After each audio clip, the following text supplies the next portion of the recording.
you've owned this ranch for 50 years, right? 54. 54 years. And you've told me before that this thing was covered up in vegetation. Yes.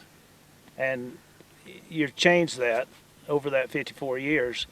But how in the world does a rancher trying to do what you do off of these cattle right here, how do you sustain that? You mean Financially, yeah. Oh, I couldn't do it without NRCS cost share. Is that right? No way. Yeah. This land, I mean, you take 35, 40 acres to the cow, and the cost of clearing has changed so much in the 50 years I've been doing it that I can't give you a figure on it, but you couldn't do it on the cattle. Yeah. No way. But I would imagine that what we're doing now would probably work. What we're doing now is in an area where there is good firewood. We're cleaning that up, thinning it out, and reseeding it and growing grass on it, and we're paying for it and making money too.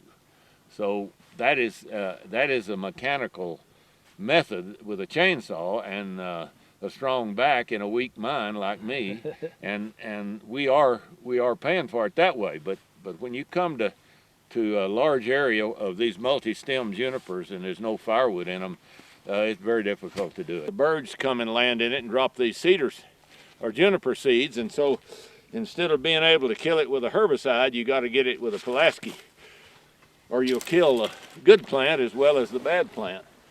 But all of this country was covered with juniper, all of this. And over the years, I first dozed it out, and then I come back about every 5 years with the pellet, the little Velpar pellet, and drop it. I get on my four-wheeler and go around and drop those pellets, and it kills them. But I can't use it where there's a good plant with the bad plant, so I have to use the muscle. But what you're saying is that once you get past that initial cost and get this thing where it is manageable, then you don't have so much expense. So in other words, you have to have help in the beginning, but then you just have to be tenacious enough to keep doing it by hand and dropping one tablet at a time to maintain it. And it's worth that. That's the big fallacy in the NRCS program today, is they don't have cost share for maintenance. Yeah. And maintenance is the key. I mean, these birds come in, and these juniper seeds are spread by cattle, horses, coyotes, elk, deer, turkeys, birds. Everything spreads these seeds. Eating the berry. Yes, and dropping them. And dropping them. Yeah. And the problem is we don't have fire anymore to control the population of those trees. So you got to do it on your own. And cost share was very important in the beginning, but you got to realize that I cleared a lot of this for $2 an acre. Oh, really? Yeah. Yeah. And that was back 50-some years ago. So now everything's changed. So well, some of our viewers won't understand who the NRCS is.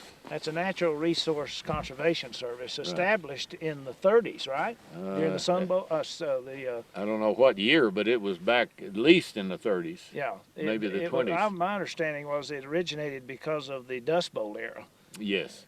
People didn't know how to manage the land, right. And so they created this agency to help. Like all government programs, sometimes they get overextended, but you can see the result, and we'll see more as we go along today. So let's move on. Okay. Thanks, Mike. Sid, you call this area the headquarters. Yes, this is the old headquarters. So it was probably established. One of the first homesteaders in this whole country was right here, because this was the main spring in the whole country. So I imagine this area was homesteaded around the turn of the century or before. What do you call this spring? This is Carrizo Valley, and I just call it the Carrizo Spring. You mentioned that this Carrizo Valley had more than one homesteader. Right. This area here on this particular ranch had 8 homesteads, and the homesteads all had a road to every other homestead, because we didn't have high definition TV at all. So we had visits, and these little old butcher knife wheels on these little buggies could go in the snow, the mud, or whatever, and they cut ruts And every road from each homestead to the other and to the school, there was a school here, not right here, but on the forest, and those roads all turned to gullies. And when I came here, they were all active eroding gullies. And of course, overgrazing occurred here for probably almost 100 years. Really? And so there was no fuel for fires to cut down the population of the trees, and so that was up to me. And damming up the gullies was up to me. So we did a lot of vegetation manipulation, I think you called it, Yeah. brush control, and stopped a lot of the sheet erosion, and then stopped the gully erosion, pushed a lot of the brush in the gullies, and put gully plugs in them so we could turn the water, slow the water down, and stop the erosion.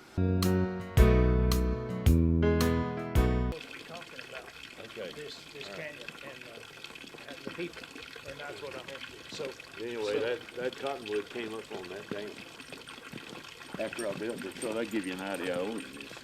So Sid, you say there's 8 families that settled this canyon, and they had enough kids, I guess they had to build a school, huh? Yes, they had a school. There was 8 homesteads here, and I don't know how many of them had children, but there was enough children to have a schoolhouse, and it was right across the fence from the private land on the national forest. That's where they built those schools. Anything showing there today of the Oh yeah, school? yeah. Is it? There's Are there? still an old rock wall there. Okay, all right. But they had roads everywhere. Oh yeah. And the buggies that they took the kids to school or rode the horses, eventually those roads all turned into gullies. I see. And, Rain washing down them. Yeah, and when I got here, of course, the homesteaders were all gone, and the person that had put all those homesteads together and made a ranch out of it was a lawyer out of Carrizosa, and then it was bought from him by a guy in Lubbock. Okay. And I was able to buy the property from the guy in Lubbock. Oh, really? It was really a ranch that was totally worn out, totally covered with brush, and the number of cattle it would run was really low. You had to see the possibilities, or you never would have tried it, though. The main possibility that I saw here was the soil. Oh, really? The soil here is really good. Yeah. And consequently, the trees do very well.